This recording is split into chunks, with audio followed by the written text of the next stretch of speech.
Welcome back to Average Joe Blades, everybody. We got a package. Alright, so we got a package. We're going to open it up with the pocket knife that we sharpened in the last video. If you haven't seen that video, you should go watch it.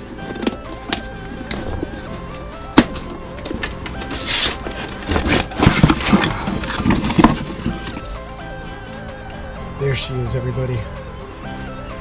Little Yost bench vise. I can't speak today.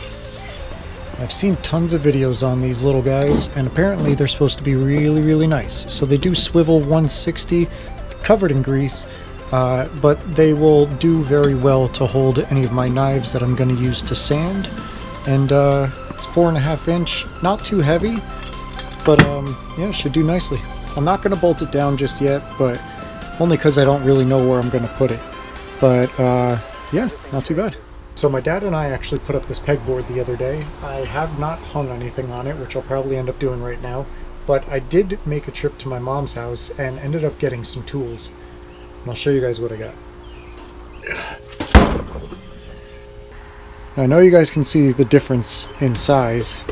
I don't know what brand vise this is. It says 6 on the side. I'm not sure what that means, but way bigger, way heavier than this one. So with how big this thing is, I'm not entirely sure where I'm going to put it yet. I'm going to put some tools up on my pegboard right now. I got to figure out a place to put these.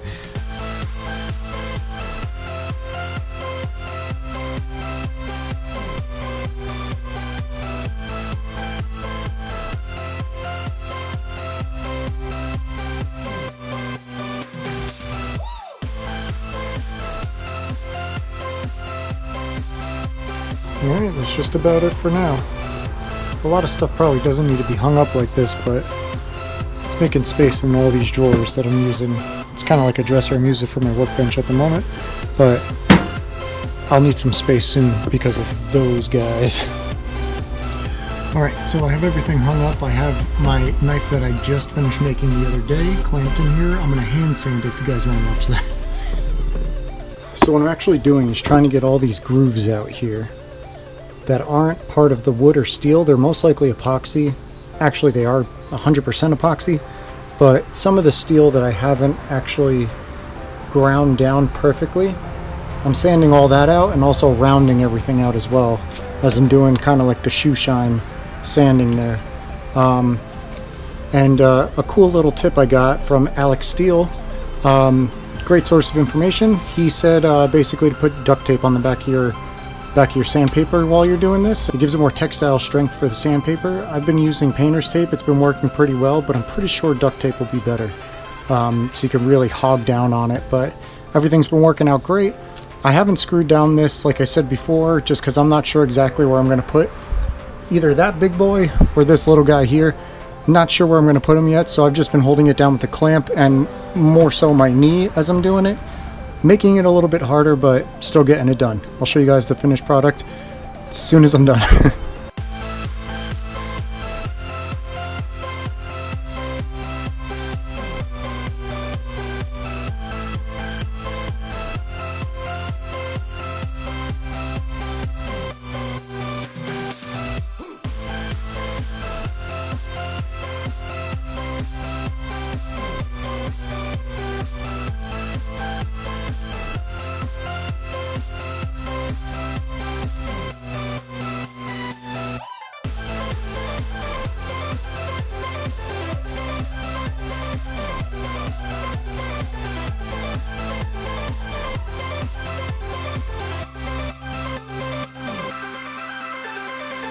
Alright, we are at a 60 grit finish on the handle.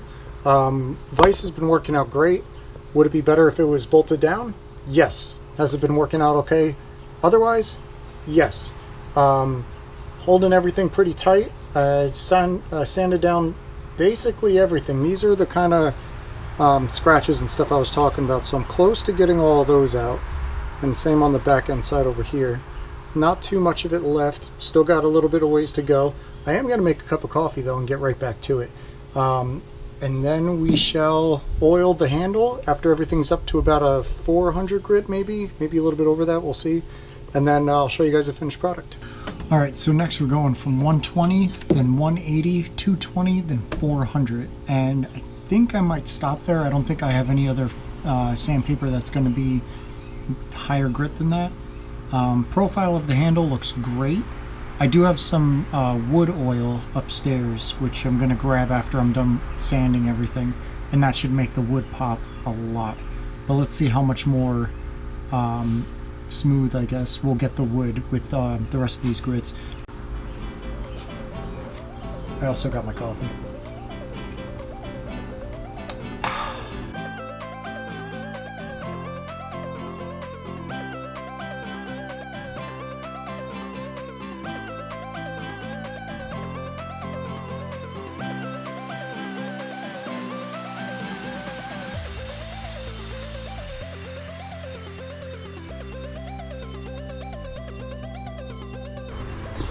All right, all done. 400 grit.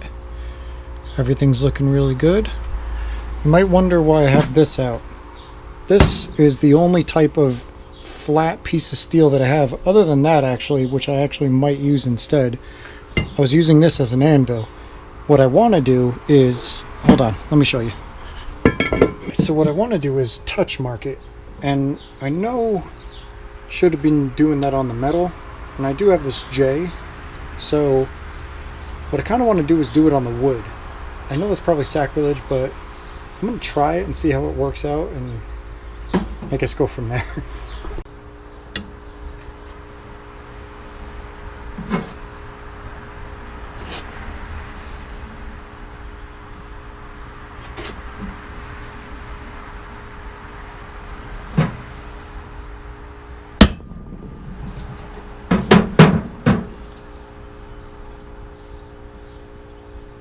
Here it goes with the wood oil.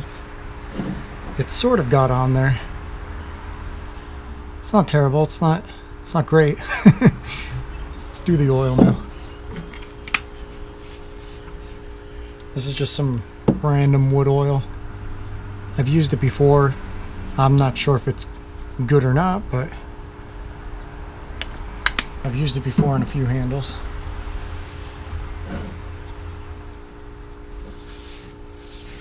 Oh, dude, yeah.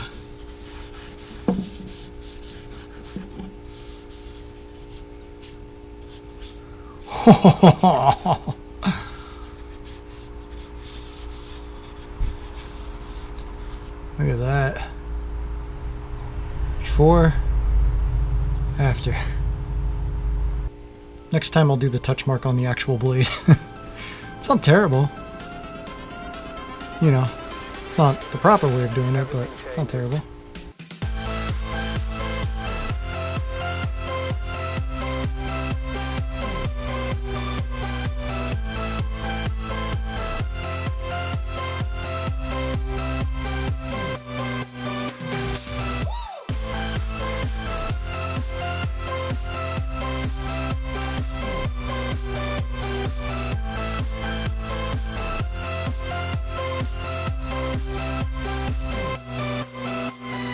Life.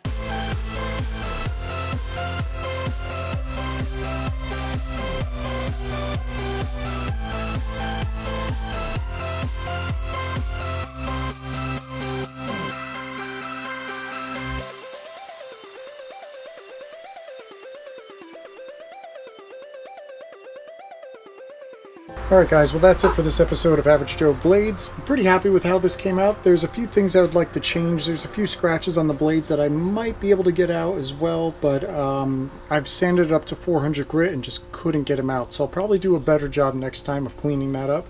And next time I probably won't stamp my maker's mark into that. I'll probably do it into the metal itself. I just forgot this time around. This is a blade that I finished, or that I started about a year ago and ended up finishing this year. But yeah, so stay tuned. We'll have more knife videos coming out, more blade videos coming out. I'll probably make some other things as well. But yeah, pretty happy on how this turned out. The handle just looks amazing. As soon as you put the oil on it, it's a world of difference. Anyway guys, thanks for watching. See you in the next one.